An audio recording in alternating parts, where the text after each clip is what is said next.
Hello my dear friends and welcome to StudyIQ. I am Joycey Joy and today in this lecture we will discuss about the significance and challenges in lateral entry. First of all, coming to the current affairs.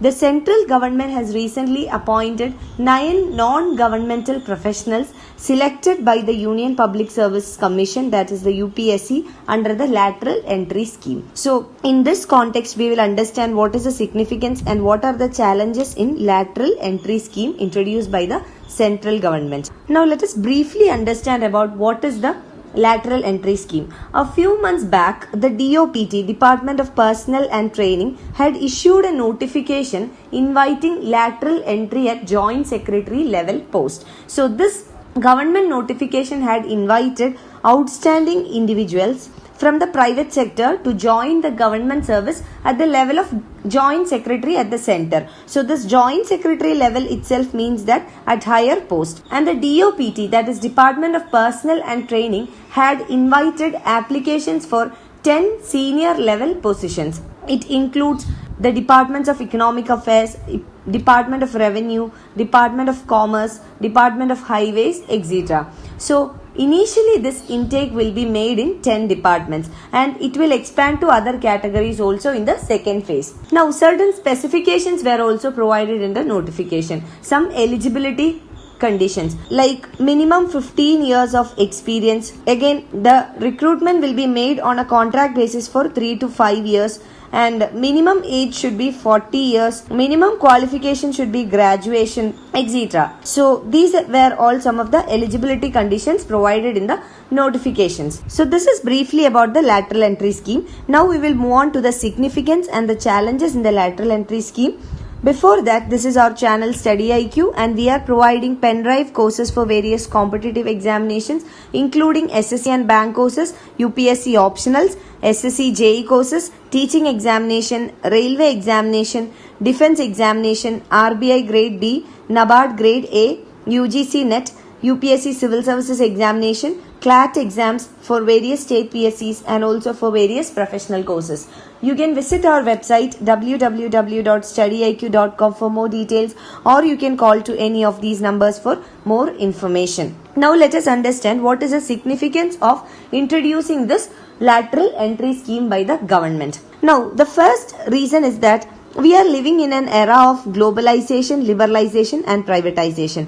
India has adopted the new economic policy or the economic reforms post 1991. So we are living in a globalized society, globalized economy. So therefore the governance activities, the economic activities, the revenue generating activities, the business activities, everything is very complex. So this demands more specialist skills and knowledge like never before. Now, this is where the significance of lateral entry scheme is. The appointments made through the lateral entry scheme is one step towards assessing wider talent pool from the private sector or from semi-governmental sectors. Now, we have seen that the lateral entry would be made from the level of Joint Secretary in the Government of India or in the central government. Usually, these posts are held by IAS officers or IPS officers. Generally, the IAS officers or what we call the bureaucrats. So, bureaucrats are generally considered as generalists. They are not specialists. So, these bureaucrats, they are generalist in nature and there is an ongoing debate that whether the higher post should be held by generalist or by specialist. So the answer or the ideal answer would be that it should be a mix of both generalist and specialist. Bureaucrats, obviously they have a wide ranging experiences in the governmental sector itself because they started from the grassroots or the ground level and in their career they have promoted or they have been promoted towards higher posts like the general. They have been promoted to the higher posts like the joint secretary or under secretaries or higher levels of government officials. So definitely they have that experience in handling government issues. But on the other side, where the economy is growing, where the demands of the economy or demands of the government's governance are increasing, we need specialists as well. So the lateral entry scheme can provide a solution to this issue of access to specialists in certain departments or in certain governmental activities. So here is the biggest significance of lateral entry scheme. Now let us understand what are the challenges involved here. First major challenge is the institutional challenges. This is because these lateral entries that are made, they are mainly hired from the private sector or semi-government. So they need to get adjusted to the government system, whereas the bureaucrats, they are already into the process of governmental system for last many years and they are into the process. So there is no challenge of introduction of those bureaucrats into the higher levels of government. So they have been involved in a step-by-step process of involvement in the government process.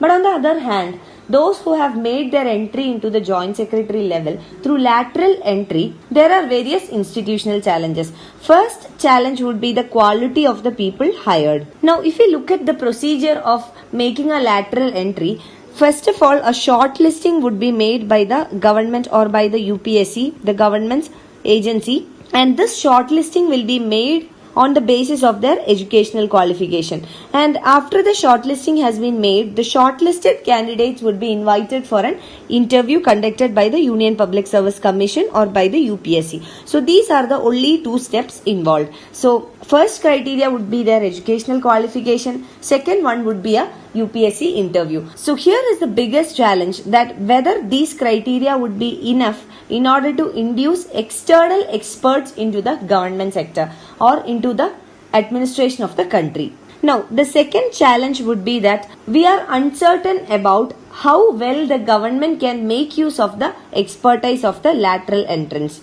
This is because those lateral entrants, they have worked all these years in a different environment, mainly in the private sector. So the environment in which they have worked is entirely different from that of a bureaucratic environment. So government has to create an enabling environment for them to function, and it may be very difficult.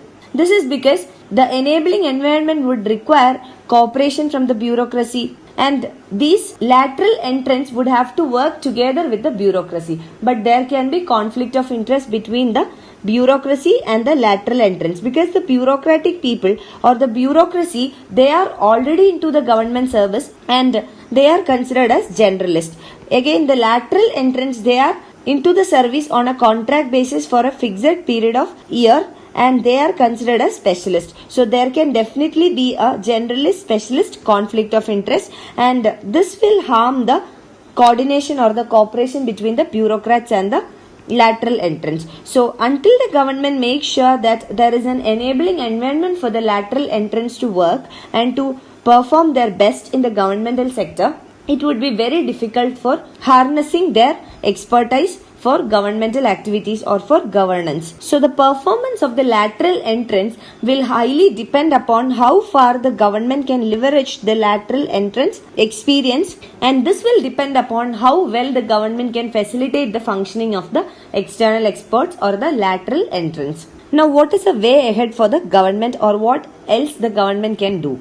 So government can go beyond the civil services. The UPSC or the Union Public Service Commission conducts the Civil Services Examination every year, and through this examination around 1,000 candidates are being selected for the various posts, which includes IAS, IPS, IFS, IRS and around 23 other central government services. So it is high time that government should widen the ambit of its search for regulatory heads. So these candidates who are recruited through the civil services examination, later in their career, they hold important and strategic posts in the government of India or in the central government. So now the government have to widen the scope of its search for regulatory heads. Only civil services examination is one exam which recruits the higher level employees to the government. So government should widen its scope of recruiting the regulatory heads. Now again, if we look at sectoral heads or tribunal heads, we will see that these posts are also mainly headed by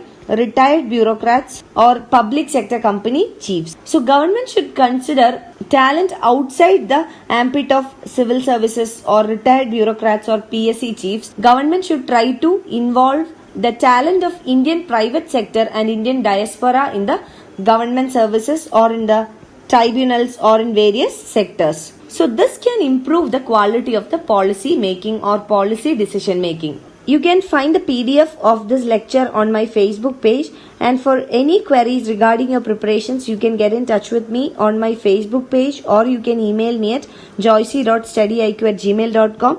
You can also follow my Facebook page for any of your queries or clarifications. Thank you. Hello, my dear